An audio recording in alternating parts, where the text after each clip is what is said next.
بسم اللہ الرحمن الرحیم۔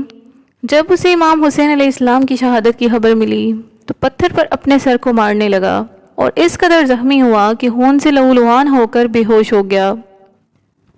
وہ اس وقت قید میں تھا۔ وہ افسوس کرنے لگا کہ اپنے امام کی مدد کے لیے کربلا نہ پہنچ سکا۔ اس نے یہ قسم کھائی کہ جس دن بھی وہ قید سے رہا ہو کر باہر نکلے گا، باحکم خدا تمام قاتلین حسین علیہ السلام اور یزیدیوں کو اس طرح قتل کرے گا کہ لوگوں کو بخت نصر کا قتل یاد آ جائے گا۔ یہ شخص کون تھا؟ امام حسین علیہ السلام سے اس کا کیا تعلق تھا اور اس نے یزیدیوں کا کیوں قتل عام کیا تھا؟ اس ویڈیو میں ہم اس تاریخی شخصیت کا مکمل احوال جانیں گے۔ غم حسین میں ڈوبا یہ مجاہد مختار سقفی کے نام سے جانا جاتا ہے، جس نے امام حسین علیہ السلام کے قاتلوں کو موت کے گھاٹ اتار کر مسلمانوں کے کلیجوں کو ٹھنڈک پہنچائی تھی۔ مختار کہا کرتا تھا، خدا کی قسم اگر حسین ابن علی کے قصاص میں قریش کے 2/3 حصے بھی قتل کر دیے جائیں تو امام علیہ السلام پر جو ظلم ہوئے وہ ایک انگلی کے برابر بھی نہیں ہوگا۔ مختار کا پورا نام مختار ابن ابو عبید سقفی تھا۔ ان کے والد ابو عبیدہ نبی صلی اللہ علیہ وآلہ وسلم کے جلیل القدر اصحاب میں شامل تھے اور حضرت عمر کے دور میں جنگ قادسیہ میں جہاد کرتے ہوئے میدان جنگ میں شہید ہوئے تھے۔ مختار کا تعلق عرب کے مشہور و معروف قبیلے بنو ثقیف سے تھا۔ ابن اشیل نے مختار کو صحابہ میں شامل کیا ہے، جبکہ اکثر مورخین نے اسے تابعین قرار دیا ہے۔ مختار کو لوگ قذفان کہا کرتے تھے۔ روایتوں کے مطابق امام علی علیہ السلام نے ایک دفعہ مختار کو اپنے زانوں پر بٹھایا اور اسے کیس کہا، تب سے لوگ اسے کیسان کہا کرتے تھے۔ بچپن سے ہی مختار کو میدان جنگ میں جانے کا بہت شوق تھا۔ جب مختار 13 سال کا تھا اس وقت مسلمانوں اور فارسیوں کے درمیان جنگ قادسیہ لڑی گئی تھی۔ وہ اس جنگ میں شریک ہونا چاہتا تھا، لیکن کم عمر ہونے کی وجہ سے ان کے چچا سعد بن مسعود نے انہیں جہاد میں شریک ہونے کی اجازت نہیں دی۔ اس جنگ میں مختار کے والد اور بھائی شہید ہو گئے۔ مختار نوجوانی سے ہی نبی صلی اللہ علیہ وآلہ وسلم کے آل اولاد اور اہل بیت سے نہایت عقیدت اور محبت رکھتا تھا۔ جب یزید بن معاویہ تخت نشین ہوا اس وقت مختار کوفہ میں تھا۔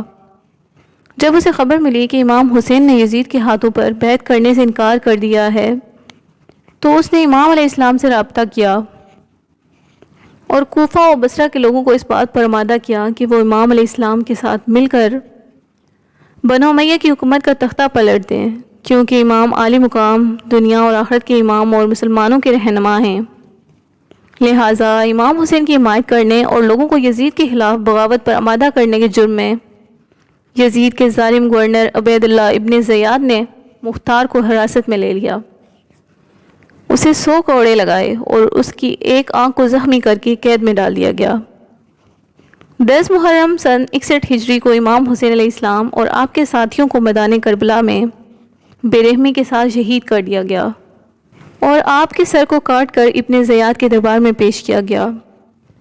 ابن زیاد کے حکم سے مختار کو امام حسین کے سر کو دکھانے کے لیے دربار میں بلایا گیا۔ مختار نے جب امام حسین کے سر مبارک کو دیکھا تو بہت گریہ وزاری کرنے لگا اور روتے ہوئے اپنے سر پر مارنے لگا۔ اسی وقت مختار نے اپنے دل میں یہ قسم کھا لی کہ وہ امام کے قاتلین کو چن چن کر مارے گا اور آپ کے اہل بیت کا قصاص لے کر رہے گا۔ کچھ دنوں بعد ابن زیاد نے مختار کو قید سے رہا کر دیا اور اسے حکم دیا کہ وہ کوفہ سے باہر چلا جائے۔ مختار سقفی نے کوفہ کو خیر آباد کہا اور اپنے سینے میں دہکتی ہوئی بدلے کی آگ کو لے کر طائف چلا گیا۔ مختار نے بہت صبر اور حکمت سے کام لیا۔ اس نے پہلے اپنے تمام پرانے ساتھیوں کو جمع کرنا شروع کر دیا اور ایک چھوٹی سی فوج بنائی۔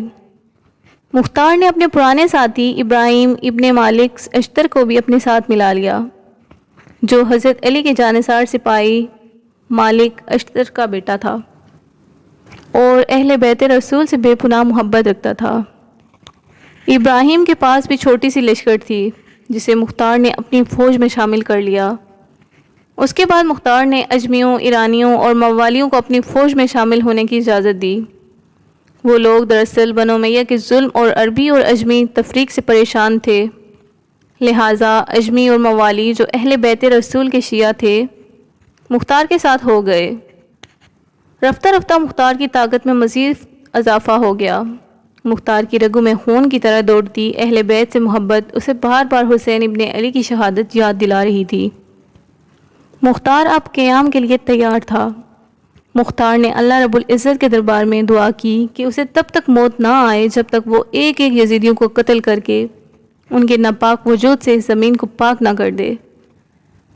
مختار نے سن 61 ہجری میں سب سے پہلے کوفہ پر حملہ کیا۔ اس وقت عبداللہ ابن زبیر نے عبداللہ ابن متی کو کوفہ کا گورنر مقرر کیا تھا۔ مختار نے ان سے جنگ کی اور کوفہ پر اپنی حکومت قائم کر لی۔ پھر 66 ہجری میں مختار نے اعلان کیا کہ وہ امام حسین اور آپ کے اصحاب کا بدلہ لے گا، لہٰذا کوفہ کے شیعہ بھی مختار کے ساتھ ہو گئے۔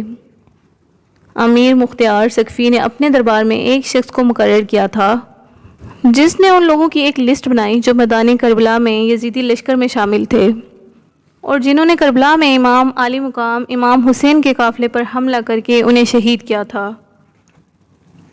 اس فہرست میں جتنے لوگ بھی شامل تھے، مختار نے ان تمام لوگوں کو تلاش کروایا اور انہیں قتل کرنا شروع کر دیا، جن میں شمر، خولی اور عمر بن سعد شامل تھے۔ کہتے ہیں کہ جب مختار ان قاتلین کو پکڑتا تو ان سے پوچھتا کہ یہ کربلا کے میدان میں تم نے امام حسین علیہ السلام پر کیسے کیسے ظلم کیے تھے۔ وہ پوری داستان سناتا اور مختار داستان کو سن کر زار و قطار روتا تھا۔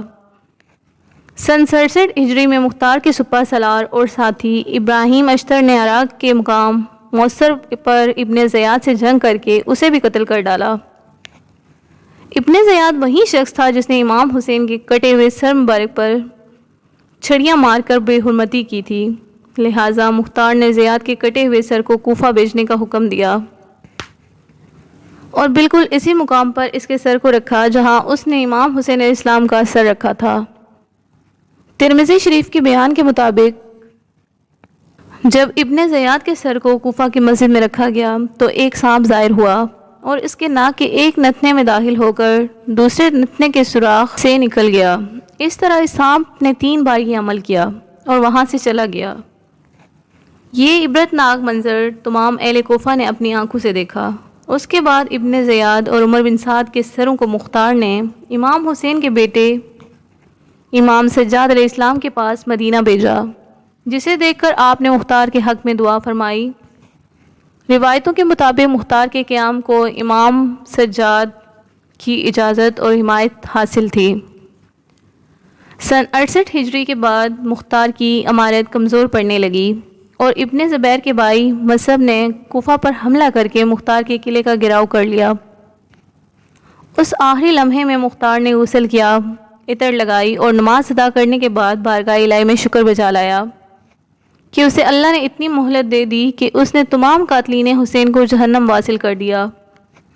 اب اگر اسے شہید بھی کر دیا جائے تو کوئی غم نہیں۔